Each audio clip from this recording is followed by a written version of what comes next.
Hi friends, it's still Sunday, even though I'm a little confused because I took a nap earlier. When you work crazy weird hours and shifts, you're sometimes like, where am I, who am I, what day is it? Anyway, I just took a shower, did some makeup, put a fucking flower in my hair to go to the goddamn laundromat. Unearthed the top that I used to really love, one of these cold shoulder deals. I found it in the archives, but I wanted to just share real quick that cleaned out another closet. This is my bedroom closet. Very small. This cottage was like made in 1950. It was not made to be an actual house. These are lake bungalows. These are cottages that were meant to be seasonal, and that's why this is so old and decrepit. But I like it because it's better than living in a basement, and it's better than living on top of a pizza shop or a liquor store. I've moved a lot in my life. I should probably do a story time sometime about all the places I've lived and how tired I am of moving, which is why I deal with all the crap around here. I suck it up and I try to look for the bright side. And it's very tiny and it's run down, but it's mine. I mean, it's not mine. I rent it. But like, I love the privacy. I like my neighbors. I love living across from the lake. It's quiet. It's friendly. It's a very non-pretentious town. As a matter of fact, this town gets like such a bad rap for being like, they call it like Little Appalachia. And it's always funny to me when I tell people I live in New York and they think that means the city. Or I'll tell them like, well, I'm only like an hour train ride from the city. And so they still think that where I live is glamorous. No, it's not glamorous at all. It's a hell of a lot of delis and liquor stores around here, and just really rundown places, and like one grocery store, no clothing stores. But I am near the train station, so that's cool. And I'm going to the city to see a friend on Friday, staying over till Saturday. That's going to be like my big, woo, 1.5 day like vacation. I wish that my brain worked in a way that I could annotate and like really list what's been going on so that I could share honestly and freely with you, like why I'm so upset and kind of depressed today. Not so depressed that I'm like concerned about it, but let's just say the therapist will get an earful. It's hard to encapsulate because that's not how my mind like stores things. I just store things as raw emotions, and then I'll come on and just say, this all sucks and it's overwhelming and I hate everybody. But I don't know how to do it like Sabina does it, where she knows, like when she talks about her team leader and what's been going on, she knows like, I'm saying you, Sabina, not she. I'm sorry. That's rude. You remember like every word that's said, everything that's done, and my brain is like gone. Something happens and it's like gone. Anyway, I'm all over the place. I'm a little hyper even though I'm tired. The nap helped a little, and I took some Excedrin migraine, but my head really hurts lately. My back hurts. I'm very stressed. The short version is that I was scheduled to work today. The house manager told my manager that I wasn't, which isn't even true because I had the text message from her saying that I was working today.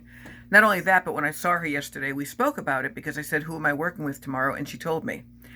So her and my manager are in cahoots to basically pull me from places where I'm comfortable being and put me where I'm not comfortable being because nobody else wants to work there either. And I went ahead and I told my manager what's been going on with the guy who's harassing me because these texts are really amping up and I haven't answered any of them, okay? But that guy is digging a fucking hole for himself because I don't know what moron lunatic texts sexually inappropriate over-the-top messages when I could take my phone, walk into HR and be like, boom, this guy needs to lose his job. Toot sweet, I don't feel like doing that right now, but I am definitely keeping the texts, and I'd like to fucking sue the company for what they do, and the duplicity and the disloyalty and the dishonesty and telling me I'm such a wonderful worker and such an asset to the company, and oh my god, the residents actually ask for you, and they lay it on so freaking thick only to pull me from an entire day today. So I've lost 8 hours of fucking work and money because I refused to go and work. And she asked me like 4 different times. And I said, what part of this are you not understanding?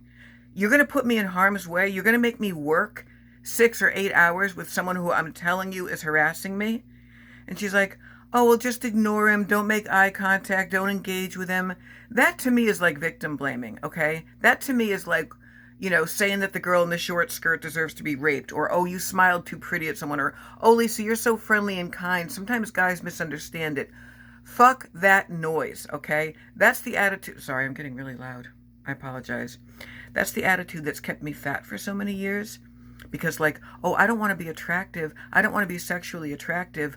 Oh, it's dangerous. And, oh, I'm going to get hit on too much. I'm not trying to sound vain. I'm just saying that, like, that did happen when I was thinner. And you go through life feeling like you have to act like a bitch and be standoffish and rude just to keep guys that you don't want away from you. And there's nothing wrong with mild flirtation. I'm not saying I'm like anti-man or anti-being winked at or anti-someone holding a door for me. But this dude's talking about, when's the last time you watched porn? And, my girlfriend won't give me any. How about a little release from you? And it's like... So here I am not working today, but I'm sort of happy because I had my nap. I'm working on my clothing project, my decluttering. I made some salmon salad and some spinach, so I'm going to eat that. I'm doing really good on my keto. I don't know what it is about these meds, but they're actually taking my appetite away, which is cool. Although I am concerned about, like, the neck ache and the headache. They say it's typical with Lamictal and to just kind of, like, power through it. But I don't know what I'm going to do when she raises my dose. Because I'm supposed to get up to, like, 100 milligrams a day, and right now I'm on 50.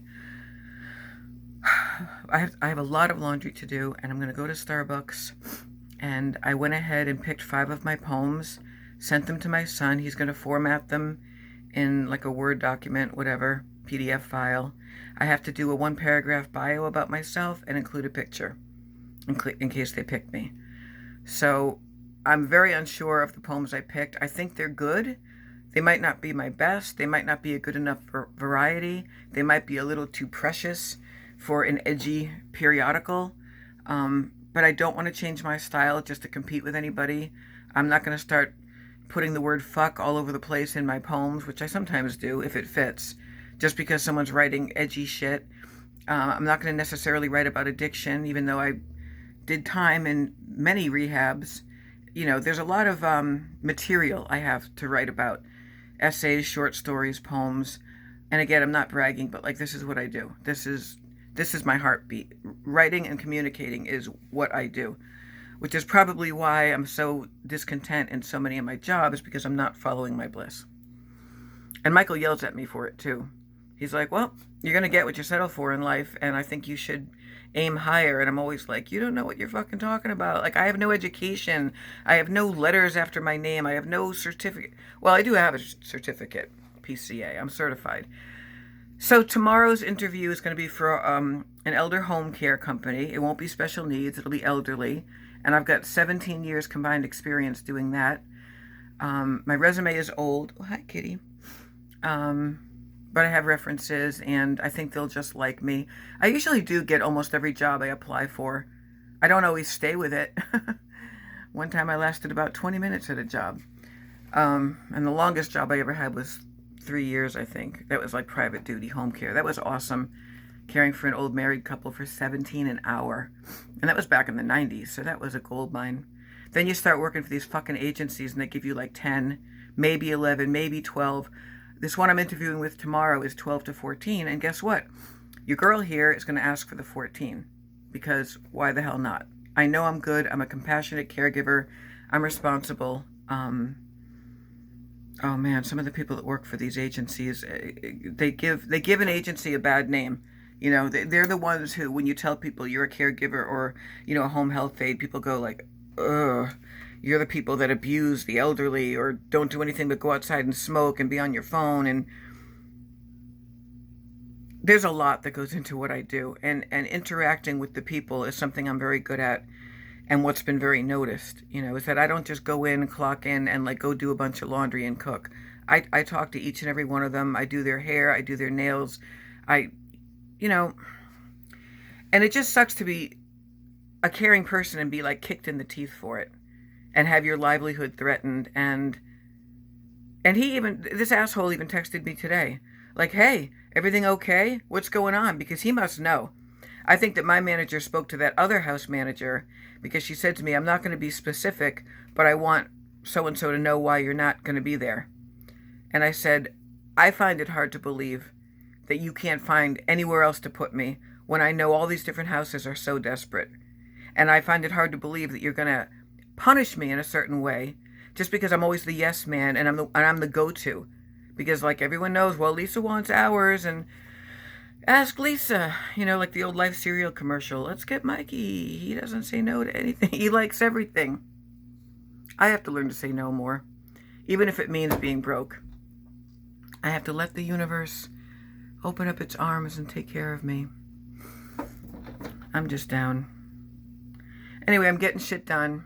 I'm sorry to ramble on and on, but at least I'm not just pointing at a pillow or a cup of liquid like I did the other day.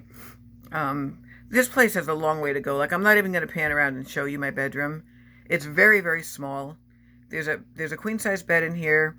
There's a nightstand. There's 2 dressers, and there's like a thin. I was going to say layer, a thin like an IKEA type of a storage bureau. It's white. So, yeah, the closet will get refilled when I wind up washing everything. And it feels really good to know what I actually have now, what I have to work with, what I own. And, and check this out. You're going to laugh your asses off. This is lips, face, eyes. This big 3-tier rolling thing is not even current makeup. It's old makeup. All my current stuff is in my bathroom. I have a shit ton of makeup and cosmetics and beauty products. So I'm going to go, whoops. Hope the flower doesn't look too weird. You got to do what you can, I love you guys. Thank you for listening. Thank you for supporting me and dealing with my crazy mood ups and downs. I had a hater yesterday talk about my eyebrows. Please let me know if they look stupid. I don't think they look stupid. I think that person's just being a cunt. It's probably Pam or one of her minions, all of whom are probably as ugly as Pam. I'm not worried about how I look. I think I look pretty good for 53. And I think when I lose all my freaking weight, I'm going to be smoking and the world better watch out. I don't have eyebrows. I don't have $450 for microblading. I was going to go and get the permanent powder, but it's like, no, that's so much money. And I've got expensive like Anastasia brow dip and brow whiz and pomade and I have the cheap stuff too. The e.l.f. is actually just as good, but when I don't see very well anymore. My eyes are always blurry. So when I get up really close to a magnified makeup mirror, I draw them on and then I stand back and I realize like, oh boy, they're not twins or sisters. They look like they're adopted from different countries, but it is what it is. It doesn't matter. Love you guys. I'm hyper. Peace out. Talk to you later.